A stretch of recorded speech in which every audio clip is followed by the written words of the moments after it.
Profesor, muy buenas tardes. Buenas tardes. Gracias por acompañarme esta tarde. No, al contrario, gracias por la invitación y por el espacio. Maestro Treviño, hablar de usted y una trayectoria, tendríamos 4, 5, 6 programas. Qué amable. Pero quisiera que en este momento, maestro, me indicara cómo llegan las bellas artes a usted, porque a final de cuentas, ¿es usted el que llega o las bellas artes llegan a usted? Yo creo que llegaron, porque yo yo soy de un rancho muy pequeño, del rancho El Chapotito, que ya ahorita ya no existe, a un lado de Estación Canales por Progreso. Pero mi abuela era una excelente narradora de cuentos. Entonces nos contaba historias maravillosas. Después nos damos cuenta que adaptaba esas historias de las 1001 noche y las adaptaba a su entorno, al entorno de nosotros chiquillos. Entonces era maravillosa, pero un día cayó en mis manos una revista que se llamaba La Alarma. Que lo hacías así, sacudir, caía sangre. Había que sacudirla porque había mucha que caía sangre, sí. Claro. Y entonces venía un anuncito así pequeño, decía, ¿quieres ser actor de cine? Y era la primera vez que yo escuchaba la palabra actor. Sí. Pero acababa de ver Santo contra las momias en el Cine Rey de Río Bravo. Pero tenemos que ubicarnos geográficamente, profesor, también, y en tiempo y forma. ¿En qué edad tenía el niño Medardo?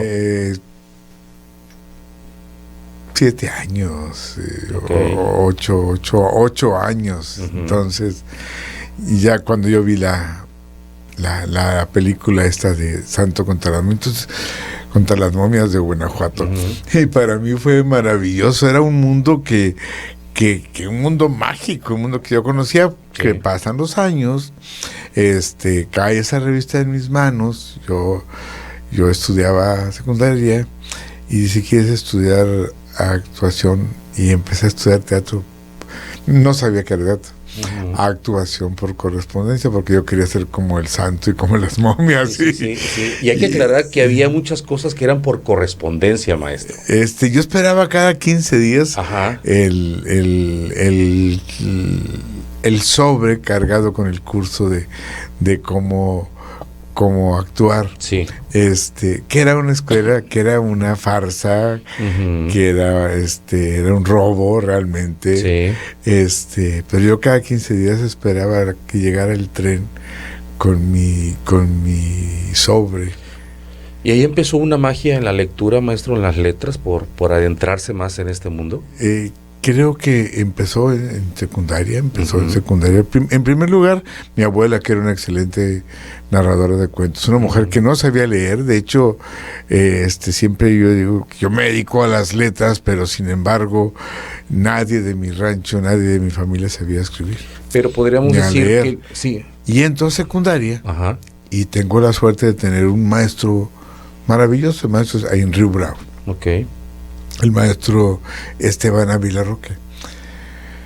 Entonces, aquí muchos de la gente de Río Bravo le debemos que nos haya impulsado este hábito a la lectura. Claro.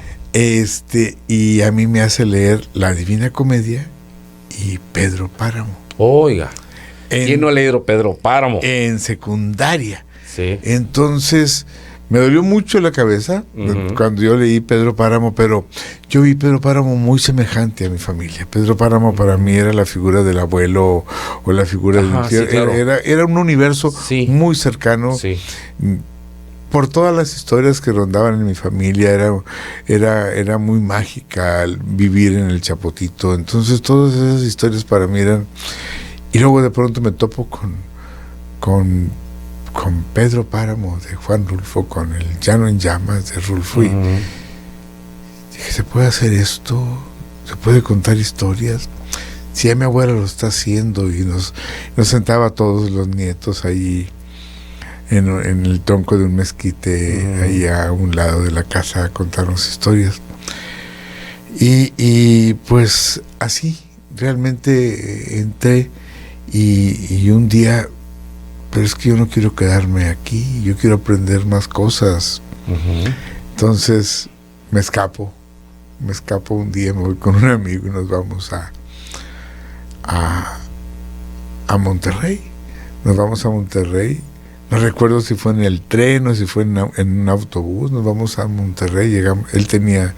Su papá vivía allá, mi compañero se llama Jaso en secundaria, y su papá vivía en Monterrey.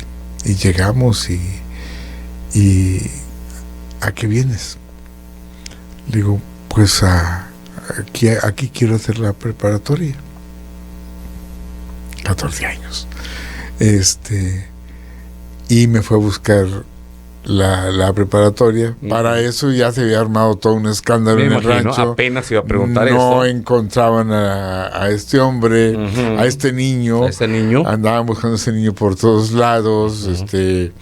Mi abuelo pensaba que alguien me había secuestrado, que unos enemigos que tenía él me habían matado, todas las historias que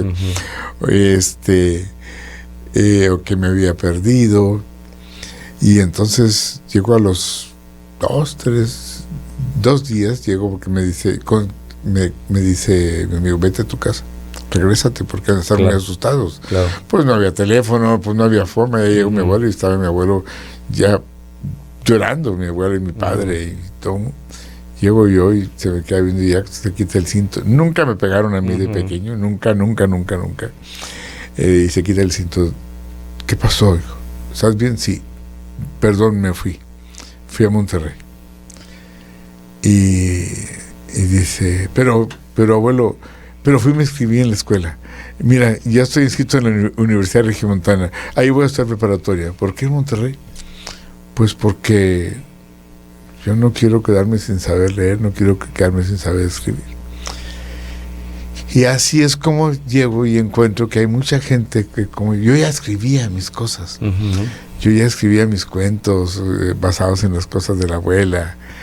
Y que era maravilloso. Toda la historia de la abuela es maravillosa porque cuando se dieron cuenta que yo ya sabía leer y que tenía edad para comprender las cosas, fueron a la papelería El Bachiller de Moisés Melencurí y me compraron un libro, una edición pequeña, y me doy cuenta, dice, te regalamos esto.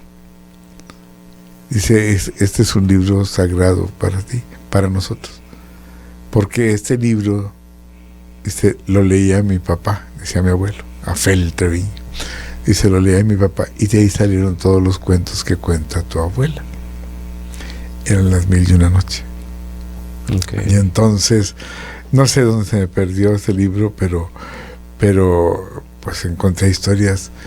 Dije, bueno, si se cuentan la vida de esa manera, yo también puedo contar. Y llego a Monterrey y tengo la fortuna, siempre lo he dicho, de que mi maestra de química, Lola Bravo, era una de las impulsoras del teatro mexicano. Importantísima, fue la que impulsó todo el movimiento de teatro, o afianzó, reafirmó el movimiento de teatro en Monterrey. Sí.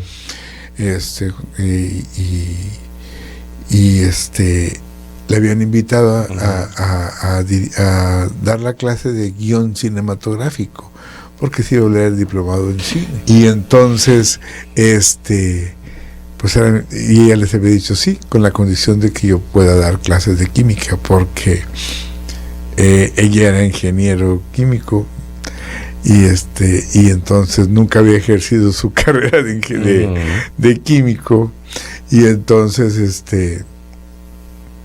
le dicen que sí, y tengo la fortuna de estar con ella, tengo la fortuna de que Lola Bravo pues era amiga de muchos gentes que para mí eran viejitos que estaban con ella, siempre le he platicado esa anécdota. Entonces pues yo desayunaba, me invitaba los sábados, oye, fíjate que llegaron mis amigos de México, y pues esos viejitos eran Carballido, Hugo Argüelles, maestro Emilio Carballido. Sí, que fuimos muy amigos, me quiso mucho. Entonces toda esa gente, el maestro Luis Martín, toda esa gente me arropó, me protegió. Un día llega Luis Martín, se para en el salón de química y habla con Lola. con Lola Bravo, habla al oído y le dice, y me señala. Y entonces me dicen que si quiero entrar al grupo de teatro.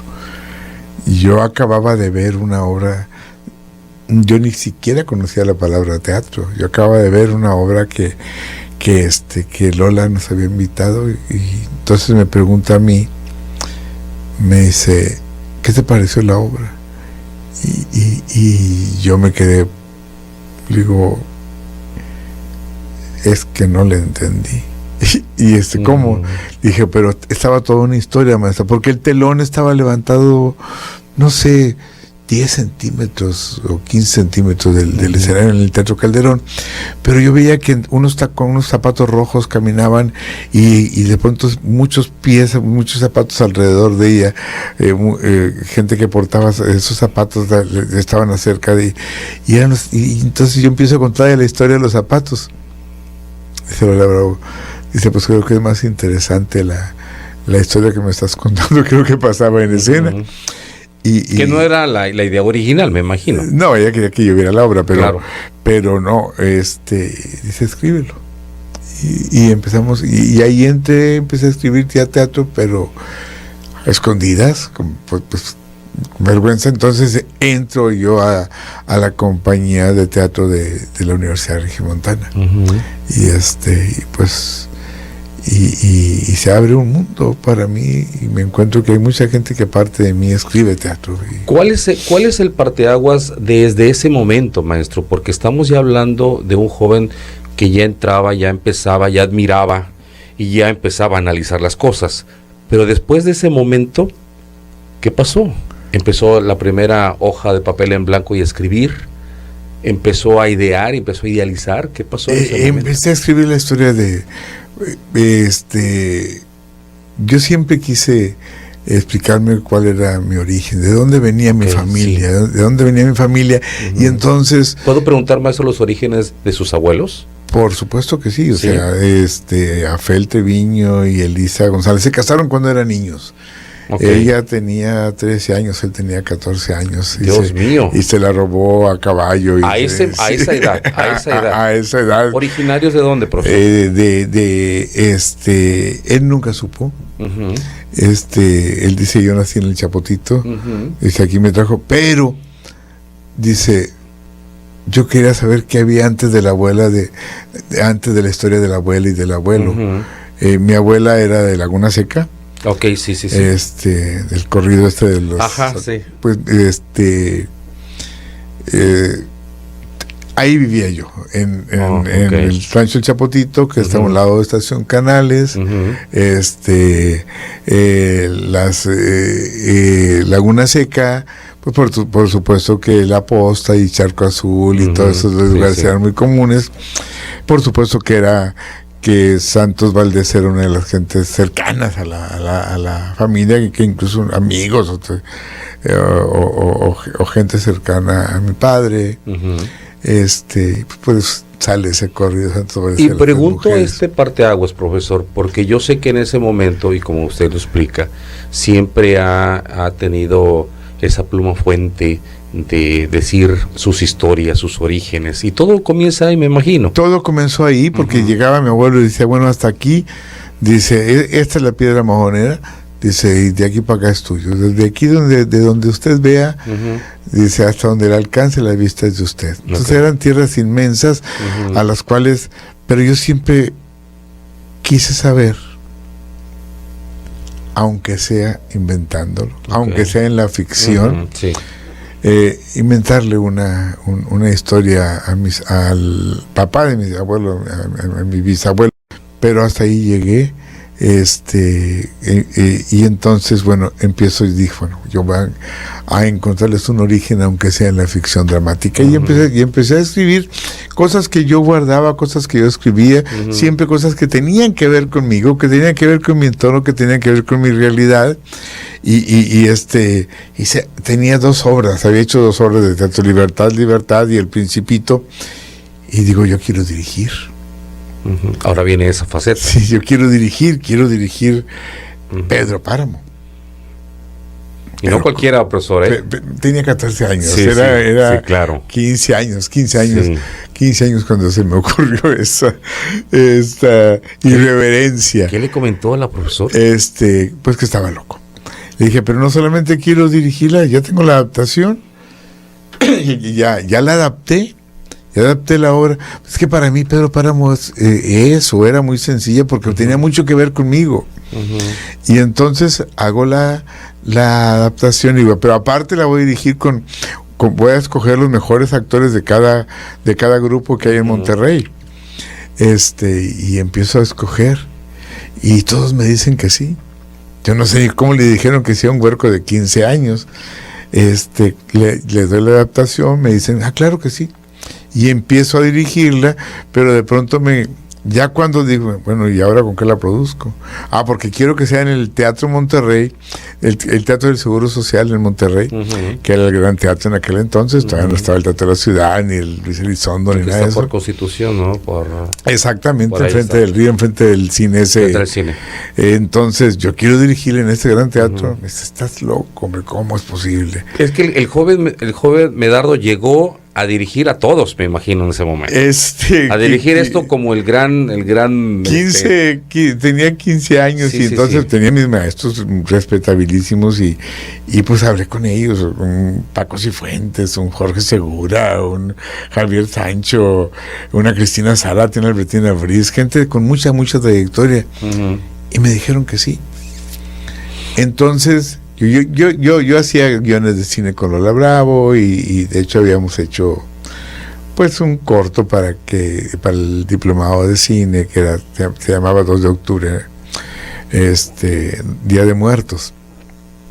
Algo que ha adaptado a Tlatelolco, me imagino. Por supuesto, y entonces eso había motivado que la corrieran a ella de la escuela y que prácticamente a mí también. Pero entonces me dicen, ¿ahora con qué la produzco? No tengo dinero para producirla. Costaba la producción 13,000 pesos. 13,000 pesos, que era unas tarimas que era casi nada vacío el escenario, solamente una rampa por la cual bajaban todos los personajes y vestirlos. Y costaba 13,000 pesos. Pues un dineral. Pues ahí vamos con la institución cultural a que nos apoyara. Y pues me dijeron, claro que sí, Medardo, claro que sí. Si tú consigues que venga Juan Rulfo, pues por supuesto. Pues, ¿cuánto? Y entonces le hablo a Lola Bravo. A mí me mandaban 11 pesos.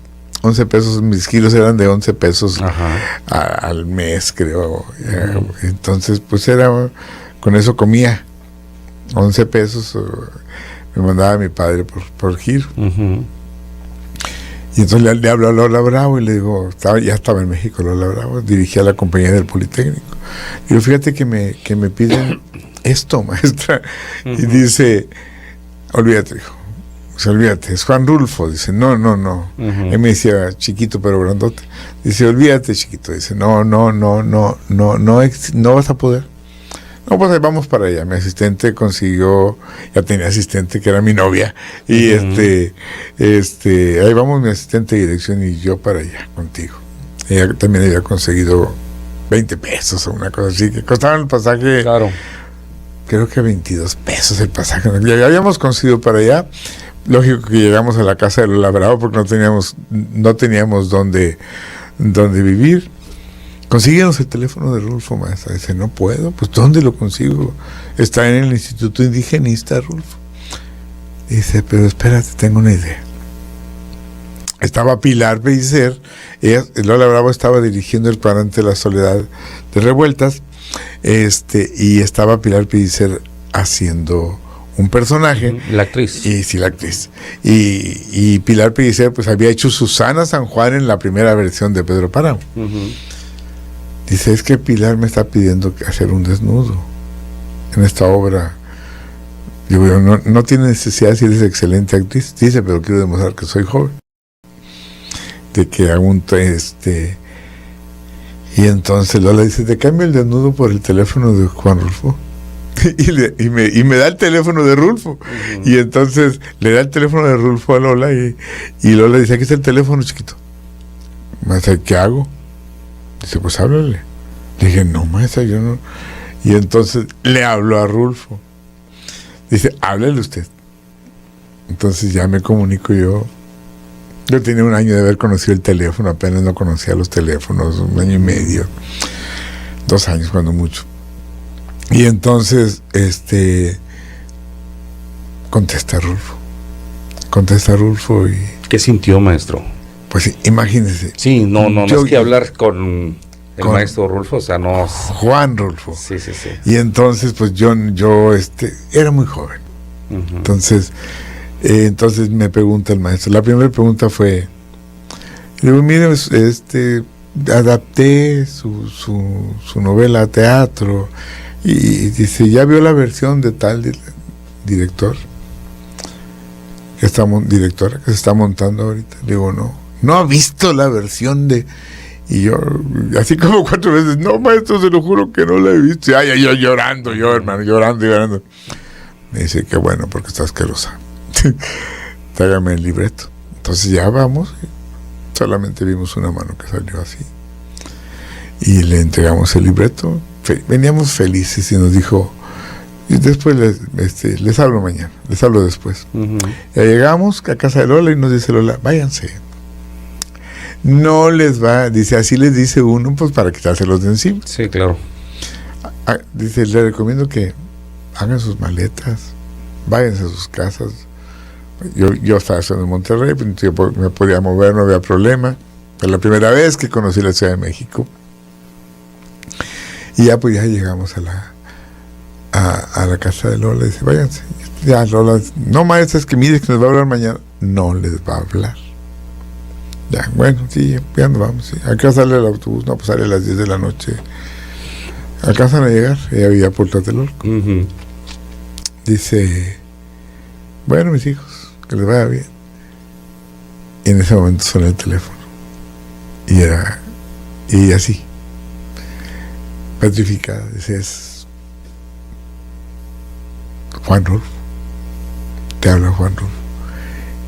Y ya contesto, sí, maestro. Y dice, maestro, tenía 15 años. Dice, me gustó su adaptación. Adelante. Tiene mi autorización. Digo, pero aparte necesito, maestro, que fíjese que hable usted al instituto, por favor, y que le diga al instituto, no me van a creer. Porque ya habla al instituto Rulfo. Para que me den la producción de la obra, me dan la producción y digo, pero es que aparte el Teatro del Seguro se tiene que conseguir aquí en México porque no te lo rentan en Monterrey y no tengo para pagar la renta. Consigue el teatro, me consigue la producción, habla con la gente de cultura de ahí de Nuevo León, uh-huh. Que me den las facilidades para hacer Pedro Páramo y dice, ¿para qué no batalles? ¿Qué te parece si yo soy tu padrino? Y me traje de padrino Juan Rulfo. No, profesor, entonces, bendición. No, fue una bendición sí. Porque, pero desgraciadamente era muy joven yo. Uh-huh. Yo no pude aprovechar todo ese conocimiento que que me daban tantos maestros. Pues era muy joven, entonces, pues yo lo que podía y, uh-huh. y Pero aparte los tenía ahí a la mano, ¿no? Bueno, hablar a la mano es de la cercanía. No, hablaba yo muy seguido con Rulfo. Yo le platicaba a su hijo cuando una vez coincidimos, uno de sus hijos, uh-huh. coincidimos, éramos jurados en un concurso. Dice, ¿de veras hizo mi papá eso contigo? Me digo, sí. Dice, ¿de verdad? Y ya pues a raíz de eso fue un éxito la obra. Uh-huh. Fue un exitazazazazo. A partir de ahí empecé a dirigir y a escribir, pero aún no mostraba mis escritos. Okay. Nunca mostraba, porque me daba pena mostrar mis escritos. Dicen, pues a lo mejor Pedro Páramo fue el burro que tocó la flauta, uh-huh. porque fue un éxito. Me dio el permiso para dirigir Lubina también, para adaptar Lubina, que uh-huh. también le gustó mucho la adaptación de Lubina.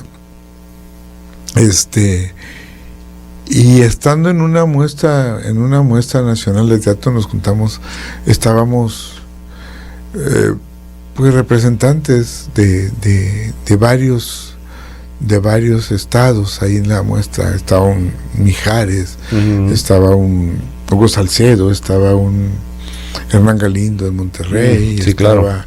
Pilo Galindo de Chihuahua. Estaban reunidos varios, dicen. Y acaba de pasar lo del 85 y el temblor, y dice, y es que estamos pues cansados de montar las cosas que pasan en el centro. ¿Por qué no sacamos? Tú escribes y todos. Y entonces le digo, vamos a sacar un libro. Y hicimos la primera edición la primera edición de lo que se llamó Teatro del Norte. Teatro del Norte, cuando te das cuenta que hay personas que piensan como tú y que tienen la necesidad de darle voz a tu vecino, de darle voz a tu entorno, a lo que tú sientes de vivir, de ser gente del norte, por ejemplo, en este caso, de ser gente de la frontera, en mi caso, de qué pasa con mis sueños, con mis miedos, con mis pesadillas, con mis deseos más íntimos. Sí. Entonces, y sacamos nuestras obras. Bueno, Hugo Salcedo es el autor del Viaje de los Cantores, Mijares es de Frida, Hernán Galindo del de Niños de Sal, que bueno, todos. Y se hizo un movimiento fuerte de la dramaturgia del norte. Un gran movimiento, y se convirtió en un fenómeno. Un fenómeno, somos como la generación que siguió, pues era que fueron mis maestros, que el Argüelles, que el maestro Carballido, amigos aparte, maestros de nosotros, Leñero, y luego ya vino la generación de Jesús González Dávila, que también fue amigo, y Víctor Hugo Rascón-Banda, y toda esa gente, Sabina Berman, Estela Leñero empezaba a escribir, que somos muy amigos, toda esa gente hizo un movimiento muy fuerte de la dramaturgia del norte, muy fuerte, que tan fuerte que decía Emilio Carballido que era la dramaturgia que iba a sobrevivir el cambio de siglo. Y creo que hay excelentes dramaturgos ahorita hay muy buenos dramaturgos Fíjese que habla de un cambio de siglo, maestro. A su punto de vista, la dramaturgia que existe en este momento es adaptable, es aceptable. Yo creo que hay muy buenos dramaturgos en el país. Creo que hay muy buenos dramaturgos. Desgraciadamente, y lo he comentado muchas veces, que es la labor en la que estamos ahorita muy metidos, haciendo una cruzada por la nueva dramaturgia, por la dramaturgia norteña. Yo creo que es momento, así como un Leñero, como un Víctor Hugo Rascón-Banda, el mismo Chucho González Dávila, Carballido nos arroparon, nos cubrieron, como González Caballero. Entonces es momento de que nosotros cubramos a la nueva dramaturgia. Entonces no hay una nueva dramaturgia. Por ejemplo, no hay una dramaturgia propia de Tamaulipas.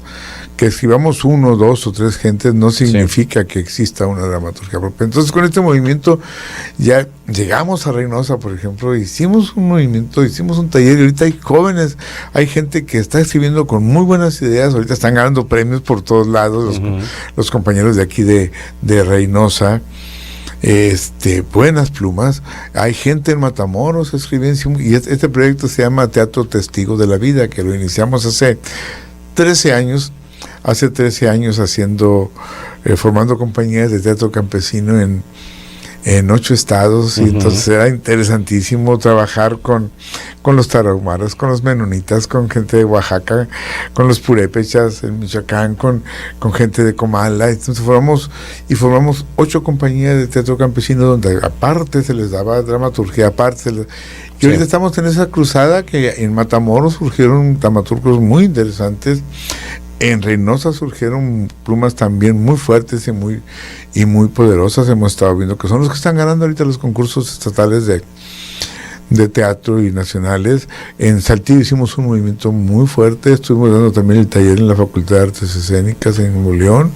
Y bueno, en Saltillo ya van 6 publicaciones, 6 libros que se han publicado, se han hecho libros aquí. Entonces estamos a punto de irnos a Laredo también a trabajar y descubrir toda la frontera. Yo les decía a mis compañeros dramaturgos, que ya no somos los jóvenes dramaturgos, que es momento ahora de abrirles camino a todos esos jóvenes. La nueva generación. Estas nuevas generaciones que vienen muy poderosas. Maestro, ¿cómo califica el teatro en este 2025?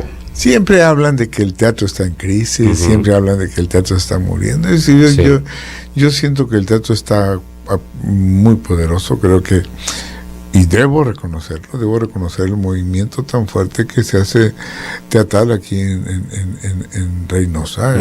Debo reconocer ese movimiento tan importante, tantos grupos que estén formados, todos esos grupos ahora están juntos en esta puesta en escena que estoy dirigiendo en Reynosa, la grandeza de un pueblo al borde del norte, que está próxima a estrenar. Y hay un movimiento fuerte, interesante. Los jóvenes tienen cosas que decir, tenemos todavía muchas cosas que decir, muchas cosas. Para eso es el escenario, para eso somos únicamente vehículos que comunicamos, vehículos que sabemos mirar a los ojos al otro compañero y reflejarnos ante ellos. Tenemos tanto que decir y tantas historias que contar. Hay tanto que soñar y hay tanto que denunciar en estas tierras, que creo que es, sobre todo con la verdad, conmoviendo a la demás gente para reflexionar, maestro, para reflexionar qué está pasando con los otros habitantes en este momento. Acuérdate, maestro, que el teatro es el aquí y el ahora, y se es el aquí y el ahora siempre, eternamente. Así es. ¿Cuál es la mejor esencia dentro de sus obras, maestro, que usted ha puesto en un escenario, que usted siempre diga, esto es Medardo Treviño, esta obra significa mi vida, significa mi historia, significa mis orígenes, maestro? Pues yo creo que hay varias, afortunadamente todas se han montado. Está, por ejemplo, Lupe Hombre, que es precisamente la historia de cómo se forma, esas preguntas de cómo se formó ese Chapotito, que es la formación de un pueblo en la frontera. El año pasado la pusieron el maestro Víctor Carpinteiro y la maestra María Rojo. Ellos la actuaban. En Monterrey se inaugura el teatro de la universidad, el grande. Se inaugura con ellos hace 30 años, no recuerdo ahorita, con esa obra. Esa obra ganó una mención honorífica en un concurso internacional de teatro.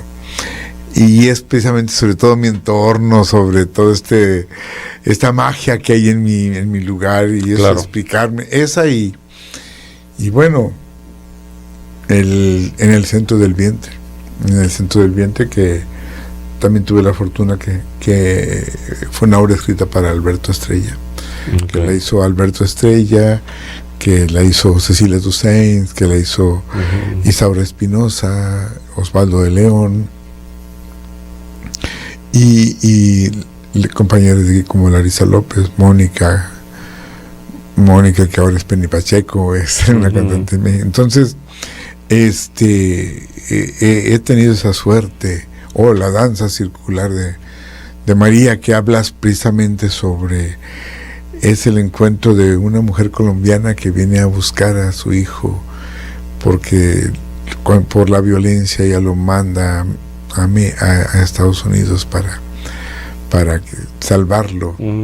Y ella, en sueños, le dice al hijo que ella venga, porque ya es tiempo de que regrese por ella, y tiene la mala fortuna de encontrarse de venir en un autobús de los que bajan en San Fernando. Oiga, profesor, tengo que preguntar, porque es una inquietud que siempre me ha marcado las personalidades que, como usted, han estado aquí con nosotros en cabina. Al escribir, maestro, ¿usted escribe como protagonista o escribe como un autor dentro de una historia, dentro de esa farsa, maestro? No, imposible. Tú como escritor tienes que hablar sobre tu entorno, hablar sobre tus... tienes que estar abierto a los 5 sentidos, qué está pasando a ti.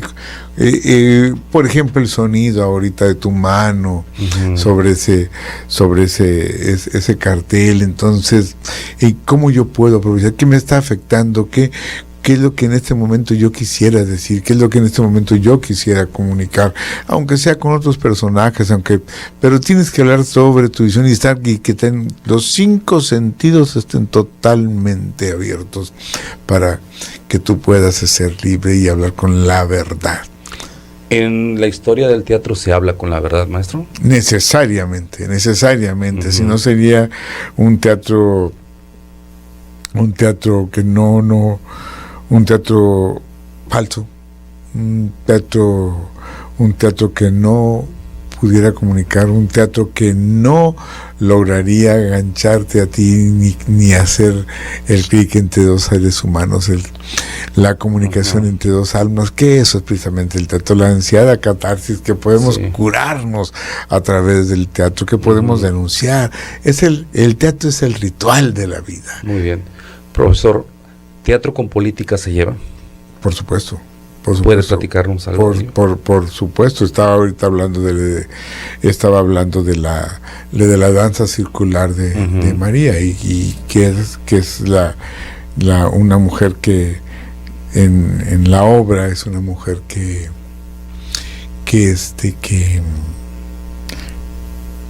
viene en ese autobús, es la última víctima de los que bajan en el autobús y encuentran y la meten a una de las fosas de San Fernando, Tamaulipas. Es imposible señalar las cuestiones políticas, es imposible, más no tomar partido, más debe siendo realmente contando imparcialmente la situación, más no. Por ejemplo, ahorita en la obra está Al borde del norte, se habla de es una obra producida por el Instituto Inocente para la Cultura y las Artes, pero es una obra que habla sobre la ciudad. La ciudad sobre todos estos seres humanos. Hacemos un solo hombre, un hombre del norte, una mujer del norte, defendiendo y cantando, que nos hemos... Ahora nos ha dolido mucho después de todo lo que pasó. Y hay frases que vienen en el texto que escribí, que dicen somos como hombres y mujeres que nos levantamos a cualquier ventarrón, que ni inundaciones, ni violencia, ni nadie podrán detenernos. Somos hombres. Hay una frase de la obra que ahora la repetimos, que es muy dolorosa, que dice: 4 de julio de 1802, casi borrada quedó Reynosa. Se acabó el ganado, el río se salió de sus estribos, todo estaba inundado, nada más el miedo quedó en mi poder. Entonces yo creo que debes estar atento a todo lo que está pasando. Debes tomar partido, sí, por el ser humano. Tomar partido, sí, por la defensa de mejor estar. Tomar partido, sí, porque el teatro es eso, es una tribuna. Una tribuna donde tú expones tus ideas. Una tribuna donde tú expones, donde tú criticas, donde tú señalas, donde tú juzgas. Y bueno, y también eso es utilizado de otra manera. Claro. De todas las maneras posibles. Esta tribuna obviamente tiene que ser usada por un personaje llamado actor. ¿Cómo califica un actor usted desde su punto de vista? Pues es el ser humano por el cual uno como dramaturgo, como director puede comunicarse. Es como la extensión, en los procesos creativos del teatro empiezan cuando el dramaturgo genera la idea, y esa idea tiene que haberse conmovido al dramaturgo, y esa también haber conmovido al director, y el director tiene que haber conmovido y al actor, porque son los vehículos por los que vamos a llegar, pero ahí no termina el proceso no termina cuando cuando se cierra el telón y que ya el actor tomó en sí su personaje y lo reescribió. Siempre se está escribiendo constantemente la historia. Está la obra escrita por el dramaturgo, está la versión del director, está escrita la dramaturgia del actor, y por supuesto que habría que hacer también la dramaturgia como espectador. ¿Qué influyó en mí? Y el proceso termina del teatro cuando tú, espectador, llegas a tu casa y empieza la reflexión. Y muchas veces coincide, que es lo que uno intenta, que coincida con lo que quisimos decir, señalar, alabar, decir en la escena. Maestro, las características, vuelvo a preguntar, a lo mejor dentro del plan actoral y todo eso, por muchos años ha dado generaciones, también usted ha dado puntos de vista, quién sí, quién no, pero también pregunto yo, ¿todos actuamos en su momento? ¿Todo en esta vida podemos actuar? ¿Podemos pararnos también arriba de un escenario y decir, no, tú no calificas para actuar? Yo creo que tenemos las herramientas, que es nuestro cuerpo, y tenemos que es lo que utiliza un actor. Tenemos las herramientas que son nuestras emociones, que son todo este cúmulo de imágenes que podemos hacer, que podemos crear internamente, y tenemos la energía para llevarla a cabo. Yo creo que hay que practicarlo, hay que también atreverse, pero no cualquiera se puede subir al escenario si no está perfectamente capacitado. ¿Un actor se hace o se nace, profesor? Pues yo creo que podemos, hay gente que ya lo traemos desde el principio y no nos damos cuenta hasta que viene algo detonante, y hay otra gente que si se tiene toda esta capacitación y se tiene... mira, hay un caso, el maestro Oscar Liera. Oscar Liera, un gran director, un gran dramaturgo, pero dice, él mismo platicaba, dice que bueno, él fue a estudiar teatro, actuación, y quería ser actor, y estuvo en la escuela de teatro allá en la Ciudad de México, en Bellas Artes, y estuvo en de Soler, y estuvo el hombre picando piedras, y no podía. El caso es que le dicen, no eres actor, pero es que me apasiona el teatro, y se puso a escribir, y era lo de él. Y o sea, no era una cosa, era por otro punto, ¿no? Sí, entonces él tenía que comunicar. Realmente el movimiento de dramaturgos del norte le debe mucho a Oscar Liera, y nosotros fue punta de lanza de todo este movimiento. Nosotros, ese grupo que te decíamos, fuimos los que volvimos de nuevo a hacer este movimiento, un movimiento fuerte, importante, que se convierte en un fenómeno. Todos afortunadamente, de los que mencioné, que estamos en ese primer libro que se publicó hace 33 años, todos hemos sido publicados en diferentes partes del mundo. Mis obras se han traducido al croata, al inglés, al francés. Me ha tocado la fortuna de ver El Centro del Viento, por ejemplo, de verlo en Croacia, de verlo en España, de verlo aquí en Laredo, de verlo en Monterrey, de verlo para quien fue realmente escrito, que fue escrito para Alberto Estrella. Sí, claro. Entonces, he sido un hombre afortunado. He sido un hombre afortunado porque he podido, pues han confiado en mí alguna gente, y he podido adaptarme a las circunstancias y a los momentos, y porque sé que tengo algo que decir. Sé que atrás de mí vienen todos estos campesinos que no pudieron salir de mi rancho. Lo decía el día que me entregaron la medalla ahí en el Congreso del Estado, que ahí está que pusieron mi foto y el nombre ahí.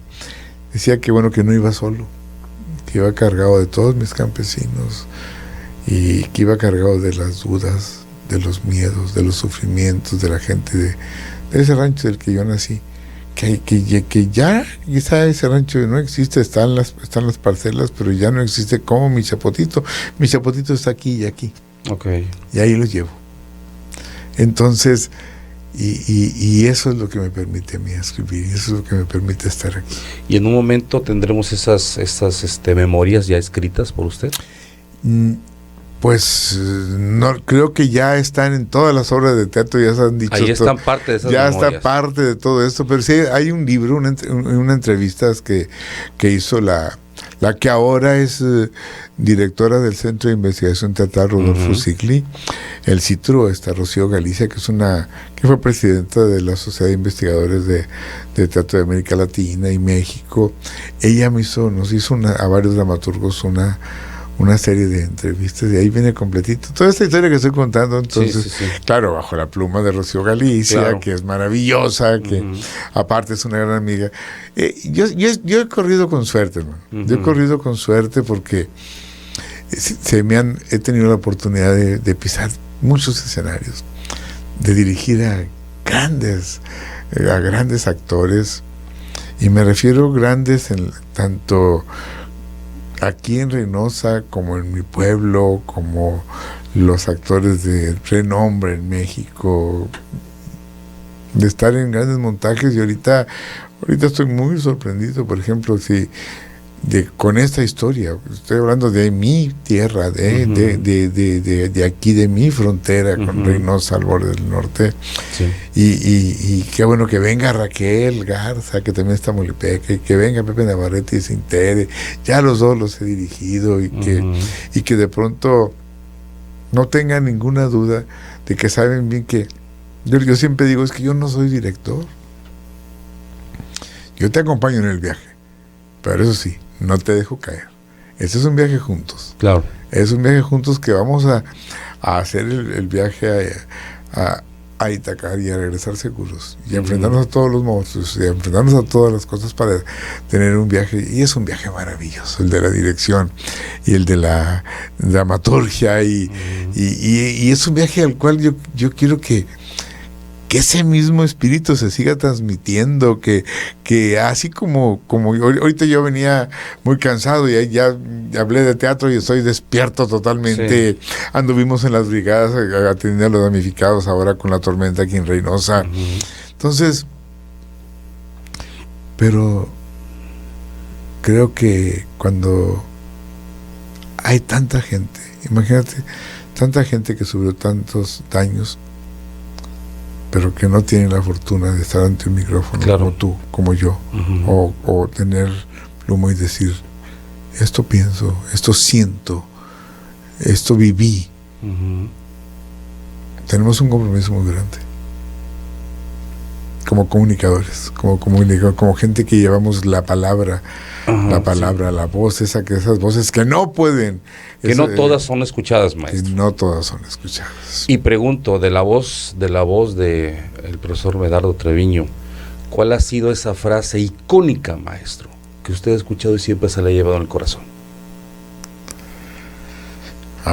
Pues hay muchas frases por ejemplo, cuando en la danza circular de María, por ejemplo, el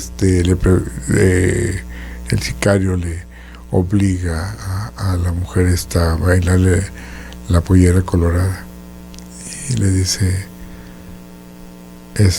no te tengo miedo.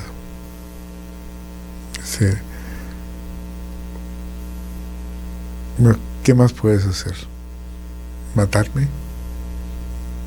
Ya mataste mis sueños. Súbele más a la música, porque me quiero ir danzando. Pero, ¿me puedes decir en qué lugar estamos? ¿Para qué? Pues uno tiene el derecho de saber en qué sitio va a morir. En San Fernando, Tamaulipas, señora. Pues ahí empieza. No sé, o esta de solo el miedo se quedó en mi poder. O frases como: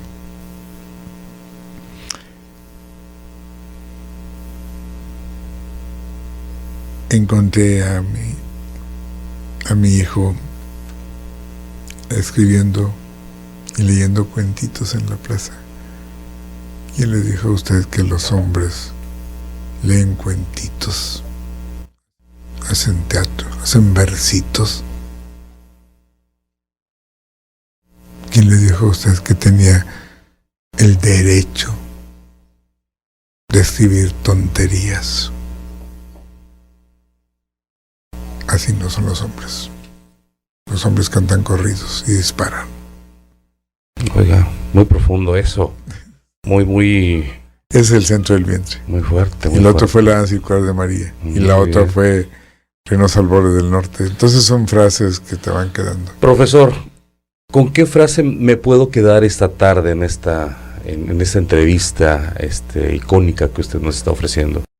¿Con qué frase nos puede dar? Porque tengo que cerrar, y no cerrar al fin, finalizar. Cerrar un episodio porque se va a abrir otro. Yo sé que hay una continuidad, tanto en su vida laboral, con su vida de teatro, con su vida de actor, de director. Pero en este momento, ¿con qué frase podemos cerrar? Yo creo que en momentos como este que necesita, que necesitamos como ciudad, como sociedad en estos momentos, es cuando más debemos nosotros los artistas estar comprometidos con nuestro entorno. Cuando más los grandes movimientos culturales, artísticos se dan en momentos de crisis. ¿Por qué? Porque el ser humano está con todos los sentidos abiertos y está dispuesto a... Entonces nosotros como artistas tenemos un gran compromiso. Que ojalá se siga viendo siempre la magia y lo fundamental, esa lucecita que es el arte, que esa lucecita que esté siempre abierta y siempre presente, y que luchemos por nuestros derechos, y que luchemos por nuestros sueños, y que luchemos por decir nuestras verdades y que todo sea verdadero. El teatro es fundamental para crear armonía entre los pueblos. El teatro es fundamental para crear armonía propia, pero primordialmente pensar en uno. Necesito crear mi propia armonía, conmoverme a mí mismo para poder conmover a los demás y hacer teatro. Profesor Medardo Treviño, le agradezco mucho esta entrevista que nos ha otorgado. Todos los que están interesados en todo esto, vayan a ver la obra del profesor Treviño, porque realmente es una obra fantástica, es una obra escrita de Reynosa y para los reinocenses. Es una obra precisamente, y actuada por puros reinocenses. Hay 1,200 personas en escena. Y contando, por favor, y contando a lo mejor. Y contando. Y se puede contar más historias. Y ahora está muy, muy, muy vigente la obra con lo que acaba de pasar. Sí, claro. Y precisamente es toda la historia desde la fundación de Reynosa hasta nuestros días. Y entonces en ese sentido tenemos muchas cosas que ofrecer y convertémonos en parte de la historia. Somos la historia. Estamos contando tu propia historia a través. Profesor Treviño, muchas gracias por haber asistido a nuestra entrevista. Gracias por todo y por el espacio. Es importantísimo que apoyemos a nuestros artistas. Es importantísimo que difundamos la labor que está haciendo nuestros creadores aquí en Reynosa. Hay creadores muy, muy importantes. Es una fuerza cultural que existe en Reynosa, importante, artística, que merece ser apoyada por gente como tú. Muchas gracias, maestro. Muchas gracias. Y a todos ustedes, muy buenas tardes.